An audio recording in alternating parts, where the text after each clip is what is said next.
Robin.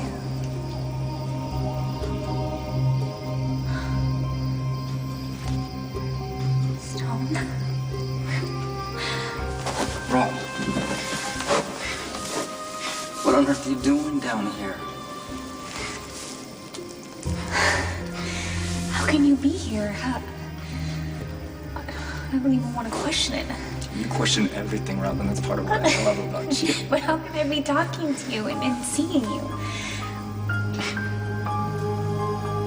Am I dying? I hope not.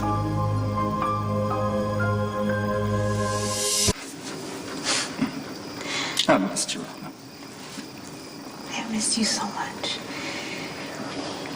Even after all these years, it still hurts. I tried to prepare myself when you were dying, but I wasn't ready to lose you. All my friends and family, they told me that I would go through the 5 stages of grief and that I would finally reach acceptance and find peace. And I knew that you wanted me to go on with my life.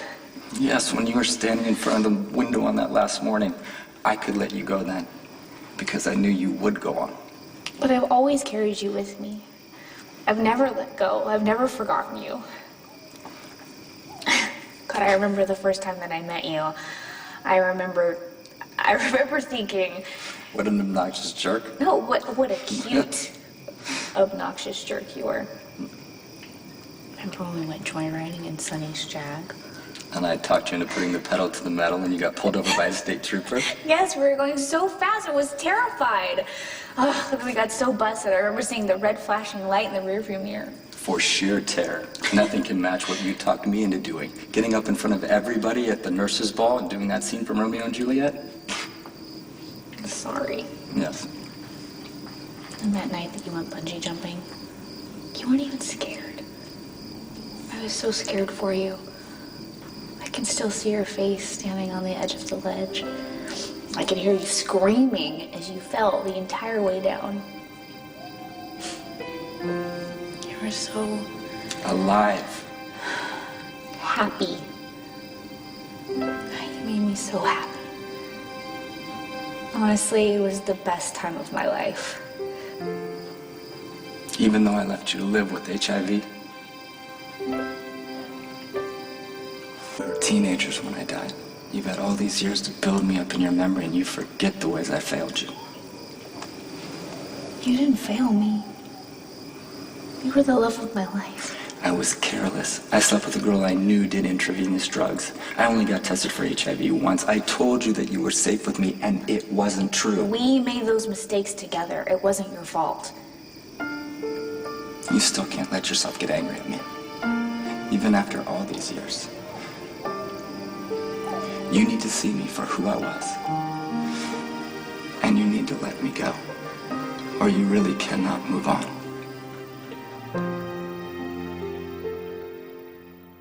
I tried to move on. Now I wish I hadn't. You know, I fell in love with Patrick and I married him, and then he went and cheated on me. You know? You would have never done that. How can you be sure? Because I know you. You knew a 19-year-old boy who got a death sentence. We were stopped in our tracks by the reality of AIDS. Robin, our time was limited, so we tried to make everything count. We did. Every single moment was precious.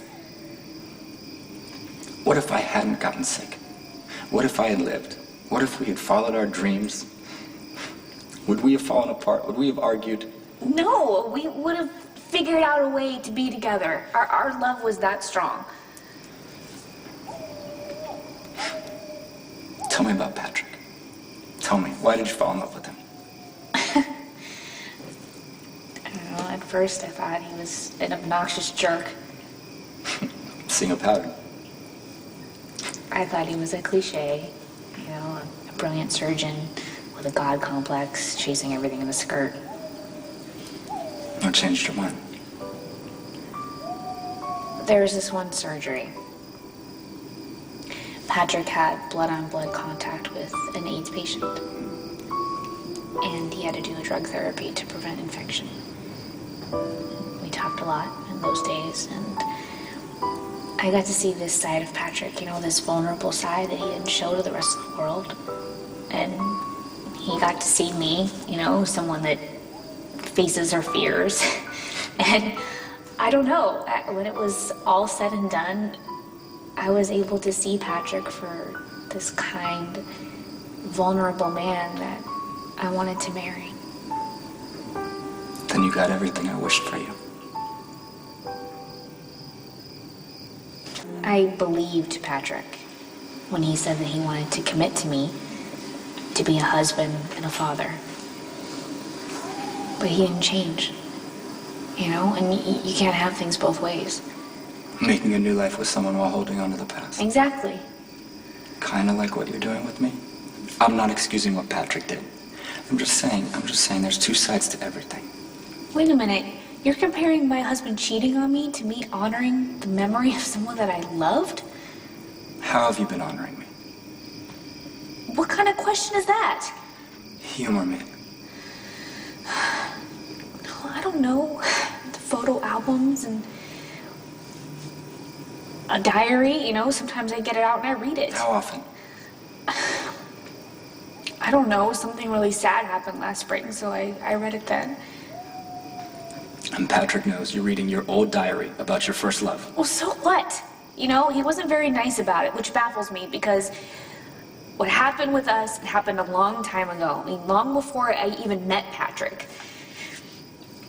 And I try to honor your memory by giving back to the HIV and AIDS community. I mean, I went to Africa to help people that were suffering. Suffering the way I suffer. Yes. What is wrong with that? Nothing. Nothing. But you put all those pieces together and it paints a really clear picture. Come on, there's a place in your heart that's permanently out of Patrick's reach.